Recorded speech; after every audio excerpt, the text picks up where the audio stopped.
In this video, I will be discussing the skills that a coach needs. First of all, I'll describe and explain these skills. So one skill that a coach needs is communication. It is very important that a coach is skilled with the needed skills so that they can be an effective coach. And one of these skills is definitely communication, and effective communication. Communication is essential in any kind of sport or coaching. It allows teams to work cohesively, but also ensures everybody understands what they are meant to be doing. When you are coaching, not only do you have to communicate with the participant, but you have to communicate with other coaches of the same club, but also if working with children and their parents. But there can be other things like communicating with other referees or venues or other coaches from other teams when organising fixtures. For example, if you were a cheer coach and you were going to a competition, you'd have to have an effective communication with parents and carers so that everybody knows where they need to be and when and what they're doing. There are many ways in which you can communicate. For example, in that situation, having letters or a page on the social media platforms so everybody can communicate with each other and see what each other are saying. But also, when actually coaching, you can use verbal communication or visual diagrams, videos or images. Other things that can be used is body language through facial expressions or gestures, or having a set signal that means stop, for example. This can be effective when working with children, especially if the group are loud. It means verbal instructions may not be heard, so gestures would be more effective in this situation. Encouragement and feedback also need to be given so that everybody knows how they are doing and so that they can improve further. A second skill that is definitely needed by coaches is having good organisational skills. This involves ensuring sessions are planned out beforehand, but also ensuring you have backup ideas for sessions if something has to change. For example, if you planned a session for 10 but you only have 6, then you need to be able to adapt the session quickly and effectively. This would also mean carrying out risk assessments for the environment you're going to be in to ensure safety is high. Another time organisation becomes essential is when you are taking individuals off-site from your usual training area. Registers will need to be taken, transport needs organising. If working with children, parents' permissions would be needed. Those are just a few examples of things that would be needed. An example of this as a situation would be if a coach was taking a group of 10 to 11-year-olds to a water sports centre to partake in some kayaking. It would be essential that every possible problem was planned for to limit anything going wrong.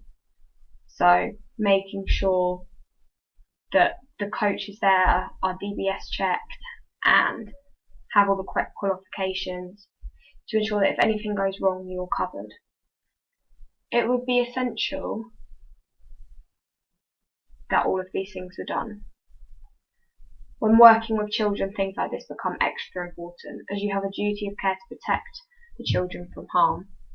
If the coach has the skills to organise effectively, then his or her training sessions and activities will be of a high standard. Finally, the last skill I'll talk about is the coach needs to be able to evaluate. This is essential to allow performers to improve, but also know where they are doing well.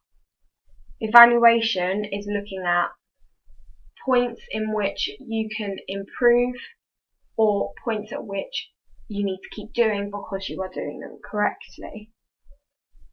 It's important that a coach evaluates whether there is success or unsuccess, because even if there is success, there are still things to evaluate because you can see where you are performing well, so you know to carry on doing that. For example, if a tennis player won their match, their coach and them should still evaluate afterwards, so the positives can be done again. Not only should the coach evaluate the performers, but they should evaluate themselves too. Because if things are going wrong, then it may be something they are doing wrong in training. For example, the coach could not have explained something well enough, so a player is doing what they think they're meant to be doing, but in actual fact it is wrong. The coach could evaluate during a match or training session or afterwards. By doing it in the match, it allows you to get everything down before you forget it, or you could record the session or competition to watch back afterwards, to then further evaluate anything you may have missed. Another way of evaluating can be used is by evaluating the opposition, and therefore you know where they are strongest and weakest, so you know where to target them in order to give your team or competitor the best chance of winning. Now I'm going to compare and contrast within these skills. The first skill, communication, is an example. For the first skill of communication, an example of good communication would be an under-15s football coach who has a text forum with the parents and uses a specific gesture to regain control of the group. Both of these things ensure everybody is clear of what's happening all the time, and by keeping parents informed, there is also an element of safeguarding. So they know where the children will be, but also the coach can contact them with any concerns. By using a gesture as well, it ensures everybody does the same thing, and not, for example, verbal communication where maybe some of the team would hear it and others wouldn't. In general, boys' football teams can be quite loud, so verbal communication to gain control of the group wouldn't always be effective, hence why this coach uses a gesture. On the other hand, a poor way of communicating would be if a 10-year-old hockey coach who has no control of the class and only uses shouting to try and get the group under control, and who of this group rarely responded to this communication. In this situation, the coach should try communicating similarly to the other coach by using a gesture, as it ensures everybody can see the same thing. They may also benefit from a forum of some sort, as if the group is disruptive, the parents can be informed about whether their children are a cause of this or not. When working with younger kids who easily get distracted, a coach should try out as many possible strategies to work out which way of communicating suits that group best. A positive example of organisation would be an athletics coach who always pre-plans the sessions and always has backup sessions in case numbers are low or they cannot get the correct equipment. This shows good organisational skills because the coach is prepared for more than one outcome, which therefore in turn ensures no matter the circumstances, the coach will always provide a good session. Having strategies like this when coaching younger children is essential, because if you have a large group of children and you aren't organised for the number you have, then things can start to get out of control and communication skills can then get lost.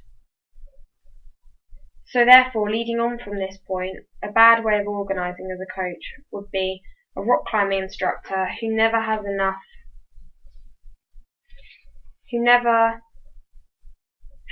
or the correct equipment and doesn't carry out regular risk assessments. All these things show poor organisational skills. If you can't provide equipment, then the quality of your sessions will be terrible. When it involves people paying you, it's very bad to be that unorganised. But also, by not carrying out regular risk assessments, it means people are unsafe. Also, the quality of the sessions will be poor because of this. Because during a session, you could spot potential safety hazards, but then prevents the whole session you had planned from being taught well, because that hazard stops that session.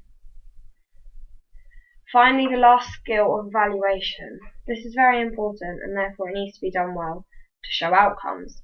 A positive way of showing evaluation would be a rugby coach who spends 10 minutes at the end of each session discussing what went well and even better risks for the next session, and films the matches so that they can be easily evaluated, but can also be shown to the players so they can see for themselves what they are doing.